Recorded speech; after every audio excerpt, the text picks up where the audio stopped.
জাতীয় নির্বাচনের আগে স্থানীয় সরকার নির্বাচন, এই যে আলোচনাটা কেন, কি মনে করেন আপনি? আমার কাছে মনে হয় আসলে এটা আমরা যেদিন চিফ অ্যাডভাইজারের সাথে দেখা করতে গিয়েছিলাম আজ কত 2-3 দিন আগে, সেখানেও আমি জিনিসটা ভেঙে বলেছিলাম যে নির্বাচন করতে কোনো অসুবিধা নাই, মানে এটা প্র্যাকটিক্যাল না এই মুহূর্তে। এটা এই কারণে প্র্যাকটিক্যাল না, প্রথমত যে সবচেয়ে বড় দাবিটাই হলো আপনার জাতীয় নির্বাচনের, আর প্র্যাকটিক্যাল এই জন্য না কারণ প্রায় 4,900 ইউনিয়ন আছে, 450 আপনার উপজেলা আছেন, 111টার মতো আপনার পৌরসভা আছেন। আপনি নিজেও জানেন, আমিও জানি যে একটা স্বাভাবিক পরিস্থিতিতেই ইউনিয়ন পরিষদের নির্বাচনে সাংঘাতিক গণ্ডগোল হয় এবং 20-25 জন মানুষ মারা যায়, এটা খুবই স্বাভাবিক। এবং আমি মনে করি এই মুহূর্তে যদি এই নির্বাচনের দিকে যায় তাহলে আওয়ামী লীগের অনেক প্রার্থীরাই আসবে যারা তাদের এলাকাতে নিজস্ব একটা অবস্থান আছে, 10-15 বছর তারা চেয়ারম্যান ছিল, সেই ক্ষেত্রে একটা অনেক বড় রক্তক্ষয়ী সংঘর্ষ হবে। এবং এটা তো মানতে হবে যে 6 মাসে আইন শৃঙ্খলা পরিস্থিতির অবস্থা কিন্তু খুব একটা ভালো না। কক্সবাজার সমুদ্র সৈকতের উপর নিজেদের একটি ঠিকানা, ইডেন বে, আ কনসার্ন অফ ভাইয়া হোটেলস। তো সেই ক্ষেত্রে যদি জাতীয় নির্বাচনের আগে এই ধরনের কোনো একটা নির্বাচন হয় যেটা কোনো প্রয়োজন নাই। আপনি বলছেন 6 মাসে আইন শৃঙ্খলা পরিস্থিতির অবস্থা ভালো না, কিন্তু স্বরাষ্ট্র উপদেষ্টা বলতেছেন দেশের আইন শৃঙ্খলা পরিস্থিতি খুব ভালো আছে। না, ওটা উনি বলেন, ওটা চেয়ার বলেছে, না যে চেয়ারে বসে তাদের বলতে হয় এগুলো, এই জন্য উনি বলেছেন, অথবা উনি জানেন না, এটা কোনো কিছু না, এটা মুখ্য ব্যাপার না।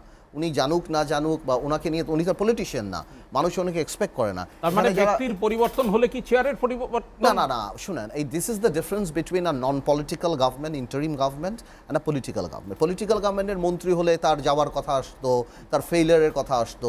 এটা তো একটা মানুষ জাস্ট বসে আছেন জিনিসটা চালানোর জন্য, আপাতত চালানোর জন্য। তো উনি কি বললো না বললে এতে সত্য মিথ্যা হবে না, আমরা সবাই জানি অবস্থাটা কেন এবং কেন হয়। এ ধরনের একটা বিপ্লবের পর এরকম হয়, এমনও না যে হয় না। 20-25 অনেক পুলিশ তো এখনও চাকরিতেও আসে নাই, অনেকে যাচ্ছে না, পুলিশ তো ডিউটি করতে চাচ্ছে না। আমি সেটাই বললাম, এই পরিস্থিতিতে যদি আমি সারা বাংলাদেশে 4,900 ইসে আপনি যদি ইউনিয়ন পরিষদ, 450 উপজেলা, 111টা না কতগুলিতে পৌরসভাতে আপনি যদি নির্বাচন দেন, সেখানে রক্তক্ষয়ী সংঘর্ষ হবে। বিকজ ইউনিয়নের নির্বাচনটা সম্পূর্ণ আলাদা। স্বাভাবিক পরিস্থিতিতেই সেখানে 15-20টা মার্ডার হয়ে যাচ্ছে। তো এই ধরনের একটা ঘটনা যদি হয়ে যায় তাহলে সরকারের স্থিতিশীলতা প্রশ্নের বিদ্ধ হতে পারে, আইন শৃঙ্খলা প্রশ্নবিদ্ধ হতে পারে, একটা প্যানিক ক্রিয়েট হতে পারে। তো আমার প্রশ্নটা হলো, সংস্কার আর জাতীয় নির্বাচনের মাঝখানে এই নির্বাচনটা আনার দরকার কি? What will this give us? আমরা কি অ্যাচিভ করব এই নির্বাচন দিয়ে? কোনো কিছুই আমরা অ্যাচিভ করবো না, মানে আমার মনে হচ্ছে। তো এই কারণে আমরা আবার চিন্তা করি যে তার মানে কোনো দুরভিসন্ধি দিয়ে আছে কিনা। আবার সরকারের মধ্যে এমন তো কিছু গ্রুপ আছে যারা হাওয়ায় হাওয়ায় মন্ত্রী মিনিস্টার, তারা হয়তো চায় যে আর যত বিলম্বিত হবে, যত দেরি হবে, তারা এই জিনিসটা এনজয় করবে সংস্কারের নামে। তো we need to be careful যে আসলে সামনে কি হচ্ছে। এই যে এরই মধ্যে আলোচনার মধ্যে চলে এসছে সরকারের পৃষ্ঠপোষকতায় কিংবা সরকারে কেউ কেউ রয়েছেন তাদের নেতৃত্বে যে নতুন রাজনৈতিক দল নিয়ে, এ নিয়ে এত আলোচনা কেন? না দেখুন, নতুন রাজনৈতিক দল আসবে, এর সাথে কোনো প্রবলেম নাই, ভালো আসতেই পারে রাজনৈতিক মানুষের, কিন্তু সরকারে থেকে নতুন রাজনৈতিক দল করাটা তো একটু অনৈতিক। আপনার তো একটা লেভেল প্লেইং ফিল্ড থাকতে হবে না? আপনি সরকারে থাকবেন, সরকারের বেনিফিট নেবেন, সেখান থেকে আপনি নতুন রাজনৈতিক দল করবেন।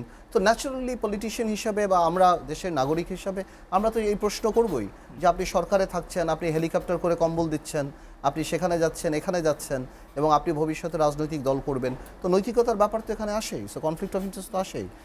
আপনি কি মনে করেন যে এই যে উপদেষ্টা নাহিদ, তিনি পদত্যাগ করেই মানে দলের নেতৃত্বে চলে যাবেন, এরকম কথা তো ব্যাপক আলোচনা হচ্ছে, নিজেও তিনি এই বিষয়টি স্বীকার করেছেন, যখন দলে যাবেন তখন তিনি সরকারে থাকবেন না। এই বিষয়টা নিয়ে আপনার? আমি মনে করি এটা ঠিক আছে। উনি যদি মনে করেন যে উনি দলের কোনো একটা গুরুত্বপূর্ণ পদে যাবেন এবং দলের সাংগঠনিক কাজে আপনার ইনভলভ হবেন, তাহলে ওনার এই পদে থাকা উচিত না, এবং সে কারণে উনি ছেড়ে দিবেন। উনি আর একটা ছোট প্রশ্ন, কেবল ছাত্রদের নেতৃত্বে দল নয়, আরও অনেক দল হবে এরকম আলোচনাও কিন্তু রাজনৈতিক অঙ্গনে আছে। তো নতুন কোনো কিংস পার্টির আভাস পাচ্ছেন কি? না, আমার মনে হয় না যে কিংস পার্টির শিক্ষা একবার পেয়ে গিয়েছে 111-এর সময়, সো কিংস পার্টির দিকে হয়তো যাবে না। তবে যেহেতু দেখুন, আমি একটা কথা আপনাকে বলি, এই ছাত্রদের প্রতি আমার ব্যক্তিগতভাবে অনেক দুর্বলতা আছে। এই ছাত্ররা এই যে আত্মত্যাগে তারা ছিল, তারা ফ্রন্ট লাইনে ছিল। তবে এটাও তো সত্যি কথা আপনার মানতে হবে যে 15-16 বছরে রাজনৈতিক দল থেকে আরম্ভ করে বিভিন্ন গোষ্ঠীরাই এই একটা প্ল্যাটফর্ম ক্রিয়েট করে দিয়েছিল। এটা this was an outburst, Right. But of course ছাত্রদের নেতৃত্ব ছিল এবং ছাত্ররা অনেক টাকার মূল্যেই কিন্তু বিক্রি হয়ে যেতে পারতো, সেটা কিন্তু ওরা করে নাই। সো আমাদের কিন্তু ওই দুর্বলতা বিএনপিরও আছে, আমাদেরও আছে। আমরাও চাই তারা পলিটিক্যালি ম্যাচিওর্ড হোক, পলিটিক্যালি আসুক, কিন্তু রাতারাতি যদি তারা মনে করে তারা বিএনপিকে বা আমাদেরকে কোয়েশ্চেন করে বা তারা অনেক বড় রাজনীতিক হয়ে যাবে, আমার মনে হয় এটা প্র্যাকটিক্যাল না। তো সেরকম একটা দূরত্ব চলে আসবে। I have all the good intentions and I am sure BNP has all the good intentions to respect them, আর এবং তাদেরকে অ্যাকোমোডেট বা তারা যদি হয়। তো আরেকটা কথা আবার ছাত্রদের মনে রাখতে হবে বা যে কোনো রাজনৈতিক দলের মনে রাখতে হবে, আপনি যখন রাজনৈতিক দল খুলে ফেলবেন তখন আমাকে ছোঁয়া যাবে না, ধরা যাবে না, বলা যাবে না, সেই অ্যাটিটিউড থাকলে কিন্তু হবে না। তখন আপনাকে ছোঁয়াও যাবে, বলাও যাবে, ধরাও যাবে। তো সুতরাং আপনি হয় না যে আপনি যেটা আমরা ওই যে সাকিব আর মাশরাফির মধ্যে দেখতাম যে ওনাদেরকে কথা বললে ছ্যাঁত করে উঠতো, তাদেরকে কোনো কথা বলতে পারবে না, যে the biggest star. But then why do join politics? When you join politics you don't join yourself. আপনি আপনার 14 জেনারেশন নিয়ে ঢুকেন, কাউরে না পেলে আপনার দাদার বাবা করাপ্টেড ছিল সেটা খুঁজে বের করবে। That is politics. এটা I am not saying it is right wrong, এটা সেটা। এবং এই স্ক্যানিংয়ের মধ্যে থেকে দুই দলের সব নেতাদেরই যেতে হয়েছে। সো আপনি যখন পলিটিক্সে আসবেন তখন ন্যাচারালি এগুলি চলে আসবে। তো এতে আপনি বিরক্ত হবেন, রাগ হবেন, ক্ষোভ দেখাবেন, সেই অ্যাটিটিউড কিন্তু আপনার থাকতে পারবে না। তো আমি মনে করি যে কিংস পার্টিটা আমার কাছে প্র্যাকটিক্যাল মনে হয় না, বিকজ বাংলাদেশের মানুষ জানে আর কিংস পার্টি করার মতো ওই ফিগারটা বাংলাদেশে নাই যে কিংস পার্টিটা করবে।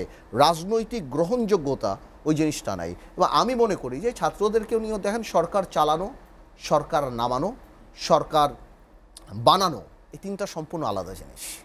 তো এই জিনিসটাও আমি মনে করি যে এই ছাত্রদের আস্তে আস্তে রিয়েলাইজ করবে। বাট আমি তাদেরকে স্বাগত জানাই, তারা যদি ভালো রাজনৈতিক দল করে অফকোর্স। আওয়ামী লীগ নিয়েও কিন্তু আওয়ামী লীগ 5ই আগস্ট পালিয়ে গেছে এবং মসজিদের ইমাম থেকে শুরু করে একেবারে সবাই। হ্যাঁ সবাই। তো এই যে বাস্তবতা, এখন দাবি উঠতেছে আওয়ামী লীগকে আগামী নির্বাচনে যেন অংশ নিতে না দেয়া হয়, নিষিদ্ধের দাবি উঠছে, নির্বাচনে অংশগ্রহণ করতে না দেওয়ার দাবি উঠছে। কি বলবেন আপনি? দেখুন, আপনি যদি প্রশ্নটা করলেন আমাকে, আমি আগেও বলেছি এখনও বলছি যে আওয়ামী লীগ রাজনৈতিক দল হিসাবে, আমি মনে করি এটা রাজনৈতিক দল হিসাবে গণহত্যায় জড়িত, বা যদি এই বিচার, একটা প্রক্রিয়া তো লাগবে না, এটা বিচারের মাধ্যমে যদি হয় তাহলে তো আওয়ামী লীগ নিষিদ্ধ হতেই পারে।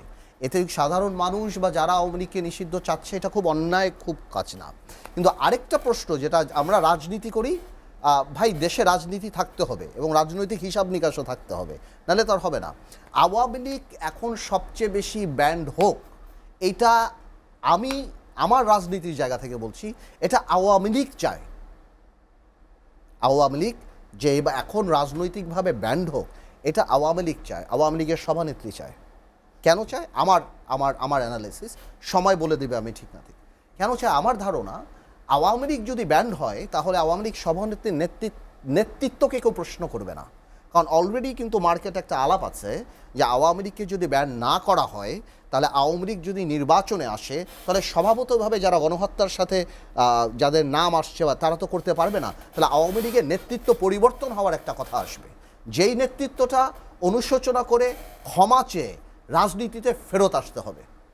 তো অনুশোচনা আর ক্ষমা যদি চান এবং 3টা নির্বাচনকে যখন আপনি কোয়েশ্চেন করবেন, আপনি স্বীকার করবেন যে এই গণহত্যার জন্য আমরা জড়িত না, এইটা বঙ্গবন্ধুর হোয়াট এভার, তখন তো ওই পুরো লায়াবিলিটিটা সেখানে যে পড়বে, তাহলে সেটা তো আওয়ামী লীগ নেই। আমার মনে হয় আওয়ামী লীগের সেই গ্রুপটা এখন দরকার, আওয়ামী লীগের নেতৃত্বটা।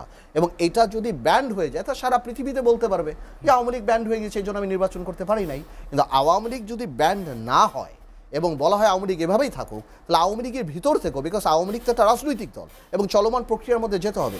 গত 6 মাসে আওয়ামী লীগের সভানেত্রী যা বক্তব্যগুলি, সেখানে নির্বাচনে যাওয়ার মতো কোনো কথা আমি বুঝতে পারছি না।